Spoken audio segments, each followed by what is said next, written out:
નહેરુ યુવા કેન્દ્ર ભારત સરકાર અને રમતગમત મંત્રાલય દ્વારા ઝારખંડ, ઓરિસ્સા, આંધ્રપ્રદેશ, તેલંગાણા જેવા આદિવાસી અને નક્સલી એરિયાના બાળકો અને યુવાનો અને મહિલાઓને ગુજરાતની ધરતીમાં થતા વિકાસને બતાવવા અને તેમને પણ પોતાના રાજ્યને વિકસિત કરવા માટે ટૂરનું આયોજન કરવામાં આવ્યું હતું। ઝારખંડ, ઓરિસ્સા, આંધ્રપ્રદેશ, તેલંગાણા રાજ્યમાંથી આવતા તમામ યુવાનો અને મહિલાઓને ગુજરાતની ધરતી પર આવકારવામાં આવ્યા હતા। સુરત ખાતે આવેલ દાદા ભગવાન મંદિર સંકુલના પવિત્ર પરિસરમાં તેઓનું સ્વાગત કરાયું હતું। વડાપ્રધાન નરેન્દ્ર મોદીએ કરેલા ઉત્કૃષ્ટ કાર્યો દેશને વિશ્વગુરુ બનાવવો, ખાસ કરીને આદિવાસી સમાજના વિકાસ માટે વિશેષ કાર્યક્રમો ચલાવવામાં આવ્યા છે।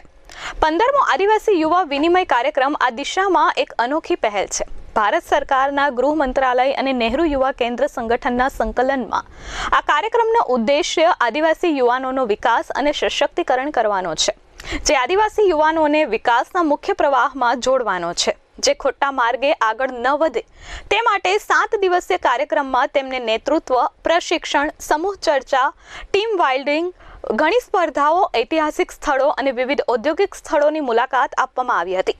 નહેરુ યુવા કેન્દ્રને આશા છે કે આ બધામાંથી શ્રેષ્ઠતા મેળવશે અને સરકારના આ પગલાંને સફળ બનાવશે। યુવાનો અને યુવતીઓએ નર્મદા માતા અને તાપી નદીના દર્શન કર્યા હતા, તેમજ સ્ટેચ્યુ ઓફ યુનિટીની મુલાકાત લીધી હતી અને શહેરમાં આવેલા ઔદ્યોગિક સ્થળોની પણ મુલાકાત લીધી હતી। નમસ્કાર, મારું નામ નેહા છે।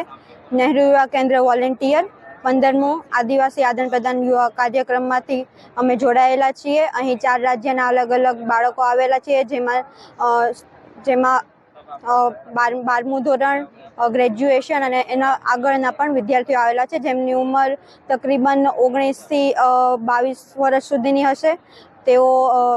તેઓ ખૂબ જ આદિવાસી એરિયામાંથી આવી રહ્યા છે। અહીં તેમને અલગ અલગ સેશન આપવામાં આવ્યા છે, જેમ કે તેમને કઈ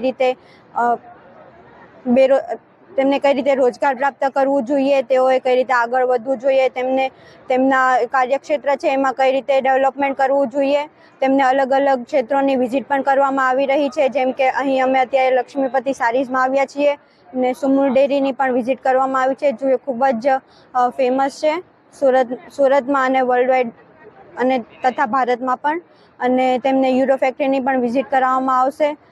દરેક બાળકો ખૂબ ખુશ છે કે તેમને આવું એક્સપોઝર મળી રહ્યું છે અને તેમને અલગ અલગ સેશન પણ આપવામાં આવી રહ્યા છે કે જેનાથી તેઓ પોતાને અને દેશને પણ આગળ વધારી શકે।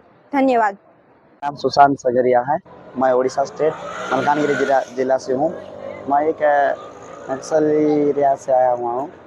पहले हम लोग के उधर कुछ डेवलप नहीं था, तो उसी स्किल 15वें आदान प्रदान के हिसाब से हम प्रोग्राम से आए हुए हैं, कुछ नया सीखने, नया जानने के लिए। और यहाँ के बहुत कुछ सीखे, बहुत कुछ जाने, और जो भी स्किल्स है सिखा रहे हमें बहुत आगे के फ्यूचर में बहुत काम आने वाली है। बहुत अच्छा लग रहा है। और जो भी अभी ला के दिखाए, इसमें भी हम पूछताछ करके जो भी अच्छा लग रहा है कि सर हम काम उधर कुछ नहीं मिल रहा है तो यहाँ कर सकते, तो हाँ बिल्कुल कर सकते।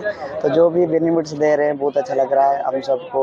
और यही कहना चाहूँगा कि ऐसा प्रोग्राम और रखना चाहिए, क्योंकि हम जैसे आदिवासी जो कि नक्सली एरिया में रहते हैं, कुछ स्किल्स हम जानते नहीं हैं, फ्यूचर कैसे बनाएंगे वो जानते नहीं हैं, तो उस हिसाब से हमें ऐसे ही और प्रोग्राम रखना चाहिए। और हमें बाहर विदेश ऐसे प्रोग्राम कुछ सिखाया जाए तो और हम डेवलप हो सकते हैं। ब्यूरो रिपोर्ट S24 न्यूज़, सूरत।